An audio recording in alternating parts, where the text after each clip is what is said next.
Hi, my name is Alice and I'm going to guide you through setting up your CMMS in 7 simple steps. In each step, you'll watch a 2 to 3 minute video that will walk you through the configuration of that module. After each video, close the setup guide and complete the configuration for that module.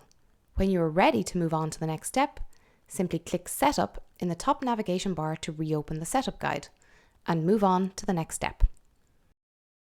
This setup guide will get the typical maintenance organization about 90% configured.